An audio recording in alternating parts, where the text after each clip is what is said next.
It has been reported that your government will seek $2 billion in rent from the U.S. for the Philippine bases. Is this an accurate report? No, it is not. We have never talked about figures. Louder and clearer. We can understand the question.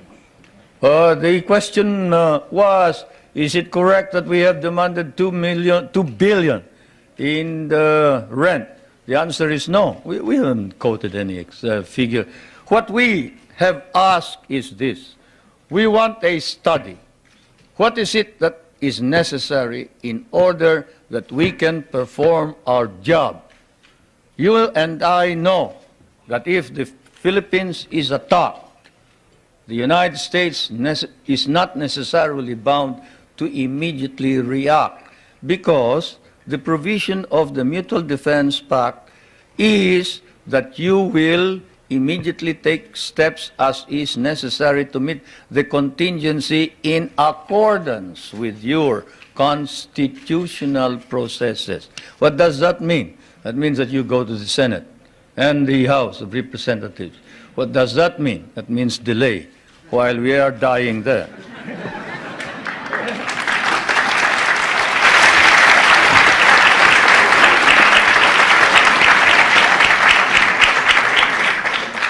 Most of our allies in Europe, concerned about resisting communism, give the U.S. free bases and even share the cost. Why shouldn't we expect the same kind of cooperation from the Philippines instead of demands for more rent? Well, for one thing, you haven't exactly paid for what we lost in the last war. If we must make an accounting, 75% of our cities were devastated in the last war. We lost 1 million men. Shall I quote you the statements of Roosevelt and MacArthur that every Carabao will be paid for? Shall I tell you that the veterans who were inducted into the USAF, the United States Armed Forces of the Philippines, of the Far East, your armed forces, were paid only 1/2 the salary of your soldiers? Shall I tell you that we almost turned communists because you refused to recognize us? Shall I tell you that I had a difficult time stopping my guerrillas, 25,000 of them from joining the communists, because precisely you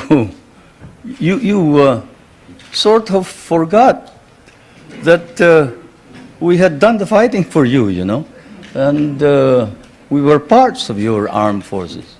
But in fairness to the American Congress, when we came here and we called attention to the fact that we had been abandoned and forgotten, they themselves in outrage immediately passed a law recognizing the services of the Filipino and reinstating them as parts of the United States Armed Forces in the Far East, including back pay and benefits.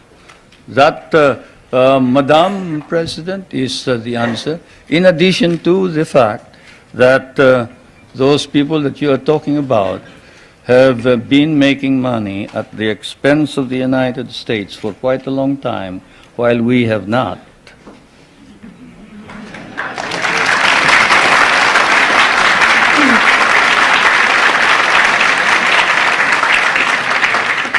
After the attack on Pearl Harbor, U.S. bases in the Philippines could not be defended. Why should we expect that in another war these bases would be more reliable? That's one of the questions that I wanted to find out.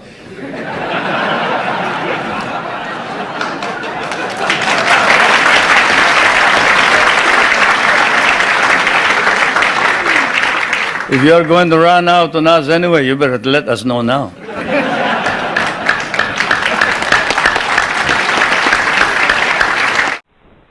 I have come here to say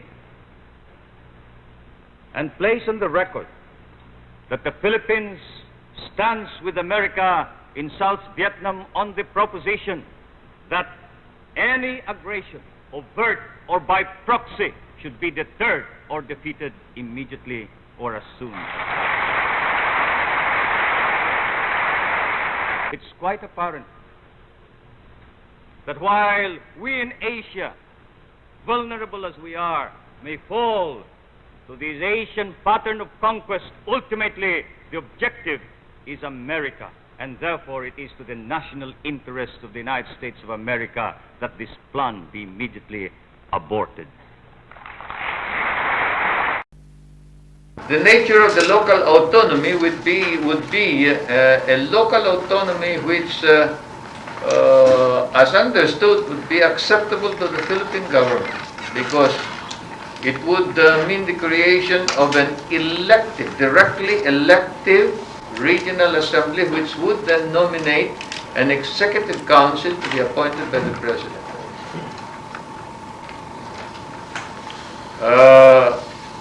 The provinces that would be included in the region known as the Southern Philippines Muslim Autonomous Region would have to be determined by plebiscite. He explained that this matter was clearly agreed upon. So we are now clear that there has to be some kind of a plebiscite. Now, what plebiscite it will be, when it shall be, and who will be participants in it will have to be decided when.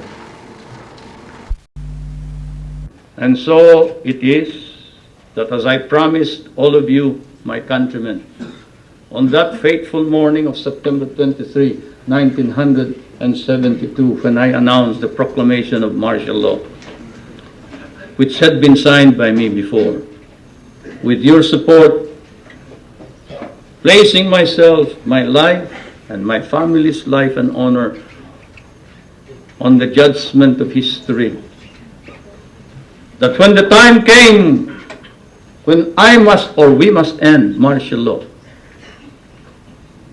and that time could not be foreseen then, I would be the first to move and initiate the termination of martial law.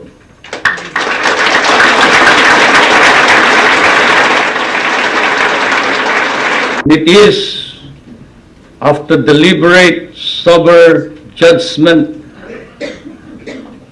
and soul searching that I come before you and say, it is now time to terminate martial law. Of troops. They cannot succeed without the support of the people. We cannot succeed without the support of our people. I am happy to see that the reaction throughout the country is favorable.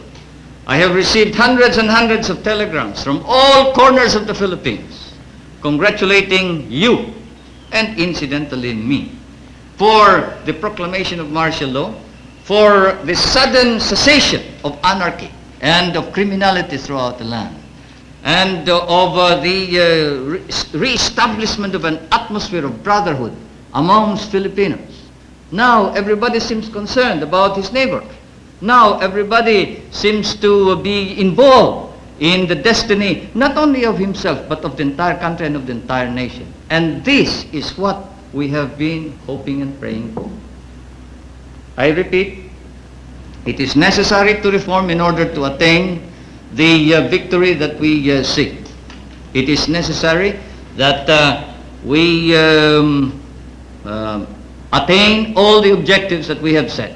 These objectives are, we must give to the poorest man whatever is his due. The rich man must now understand that this is a new kind of society. We will protect his rights. For whether he is rich or poor, he has rights. And those rights are as sacrosanct as the right of the military to dignity and to a reputation and a standard of proficiency to which he is entitled. Thus it is important that we must tell everybody, and I ask you to do this, to go out to your assignments, to your respective areas, to your units, to your area of operations, and tell everyone that every citizen in this country has rights, and those rights will be protected, whether he is a businessman or a mere janitor, whether he is a tenant or a landowner. Those rights will be protected, but we will treat each other as brothers. The landlord must now learn to live with the tenant, and the tenant must be given his due. I am proclaiming today land reform throughout the entire Philippines. We must allow the tenant to now acquire ownership ultimately of his land, but he must engage in cooperative effort. We cannot just keep on subdividing land. We must cooperate. We must now establish cooperatives of production, cooperatives in irrigation, cooperatives in rural electricity, cooperatives in consumption, cooperatives in everything that we do, because we are a small nation and most of our people are small people. At the same time, we will protect business. We will protect investment, but not to the extent that business and investment will dominate the entire scene, dominate the Philippines, and that they shall dictate and rule the country. No. The business section need no fear whatsoever. As I have said, the soldier is not only courageous, he is not only humble, he is fair, because that is his standard of not only living, but his standard for performance. That is his very life. That is the very meaning of his being a soldier. Fairness and justice. And so you tell each and everybody that they can expect fairness, justice. We will reform our society so we will weed out the corrupt in our government. We must do so, because a corrupt government is an insult to the entire country. And it encourages rebellion, it encourages revolution. There can be no success, no victory, no achievement if we do not alter and change our political institutions so as to be able to remove the sterile and obstruct the attainment of the ideal that we have. The armed forces of the Philippines have set up a standard of their own. I know that you are engaged in cleaning up your own ranks. You are policing your own ranks. The Secretary of National Defense, the Chief of Staff have recommended, the major service commanders have recommended that we now establish a military commission to investigate, try and punish all personnel of the armed forces of the Philippines who may not perform in accordance with the exact standards, exacting standards of proficiency of the professional soldier.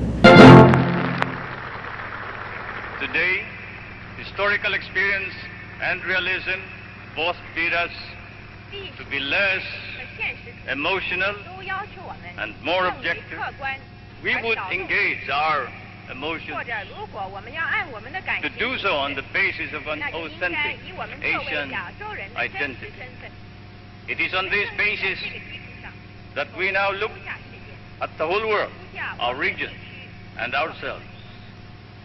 And the old modes of thought can no longer sustain us, nor can they sustain any other country in Asia. And thus we must reassess our alliances. We must restudy our destiny. In short, go out into the world. We are Asians. We live in Asia. Our destiny is in Asia, and our thoughts and policies must be remodeled in accordance with these unchangeable facts.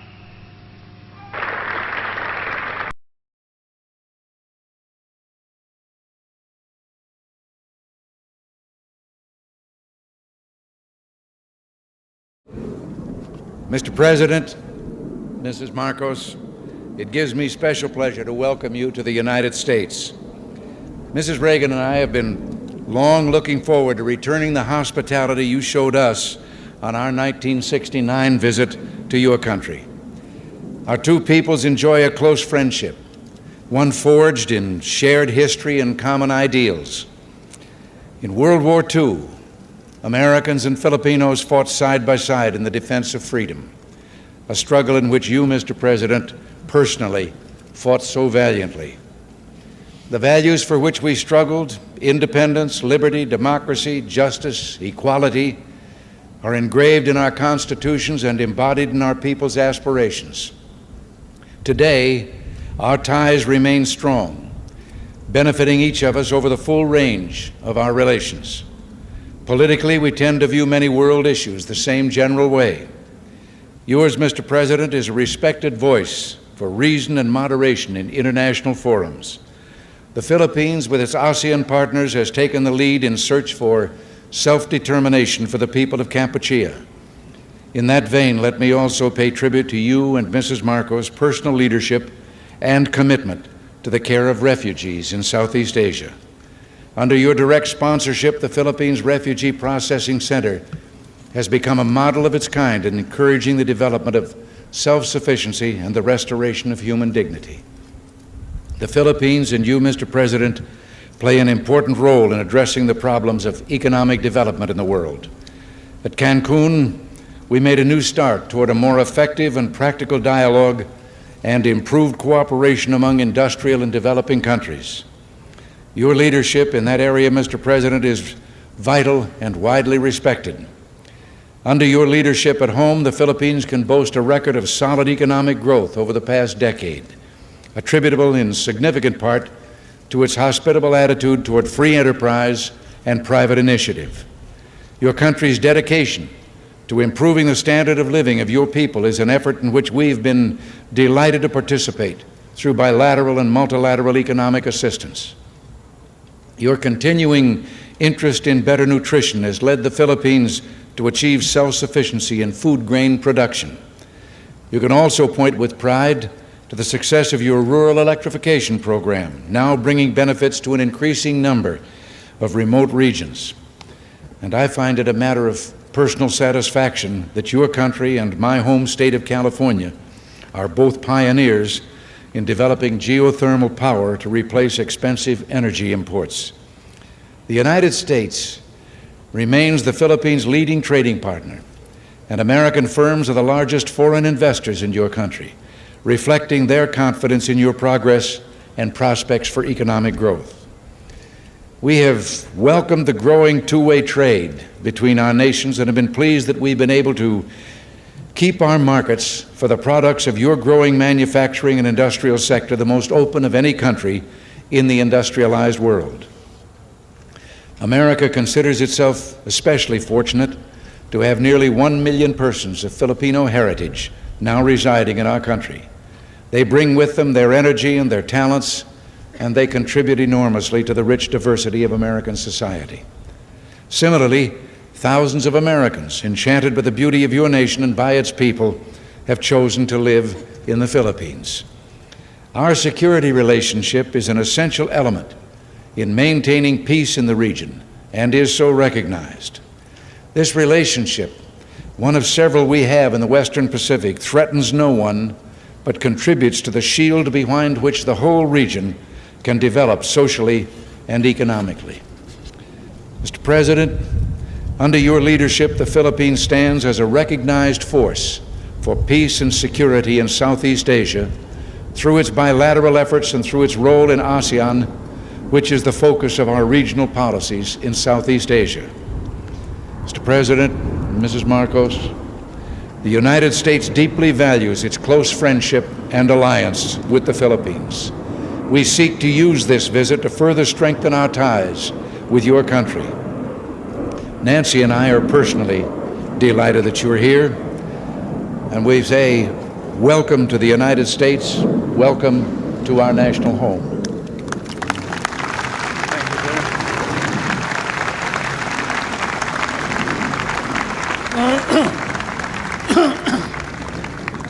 Thank you very much, President Reagan. Mrs. Reagan, members of the Cabinet, distinguished guests, my friends. On behalf of the 50 million people of the Philippines, Mrs. Marcos and I express our gratitude for your warm welcome to Washington and to the United States of America. This great and beautiful city, that is one of the few cities that was built as a capital for a great nation, is indeed, as has been written, the key to knowing the secret of America. And this house of the American people an American frontier that never vanishes. Your beautiful city with its grand memorials, its monuments, its walks, is indeed a city that memorializes the great achievements of your people for the past 2 centuries. But more than that, it keeps offering to the enterprising and the talented, the courageous and the strong, the rewards of effort and of initiative. At the same time, as I stand here on American soil, I realize that I stand on what may be the center of the government of the United States of America, here where, as I have often stated, the future is being born. The future is being born depending upon the man who is in the White House. And the man who is in the White House today certainly is creating a new future for our world.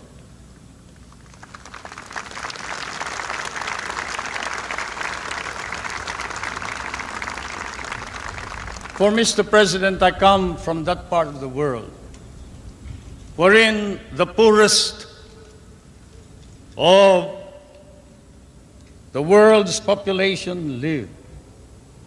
I come from that part of the world that cherishes an image of America with its ideals, its dreams, its illusions. I come from the Philippines, a part of Asia which has been molded along the principles of American democracy. We learned to love these ideals and principles, and we lost 1 million of our people fighting for them in the last war. We have always stood by these ideals.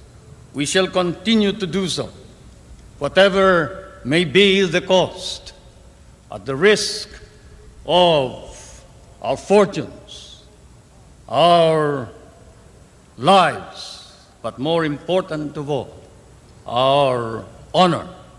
We stand for the ideals of democracy that is our legacy from the United States of America.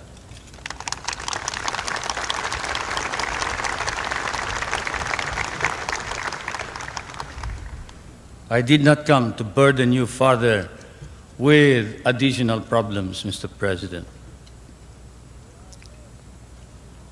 For I know that, as I have said in many a speech before my own people and before the world, fate and destiny has decreed that the United States of America be the trustee of modern civilization against the threat of a possible second dark ages. And America cannot fail. And therefore, we, the Filipino people, come and bring to you a prayer that God and His divine providence may grant you guidance, strengthen both your heart and hand, so that that hand may be strong on the lever of power and save our humanity.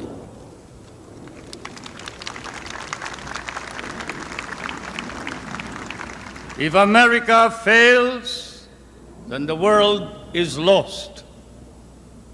And thus, Mr. President, I can assure you that throughout all of Asia, there is nothing but a reservoir of goodwill for you, the American people, and the United States of America. Once again, may I say thank you for your warm welcome and your hospitality, which I know we will never be able to reciprocate. Thank you.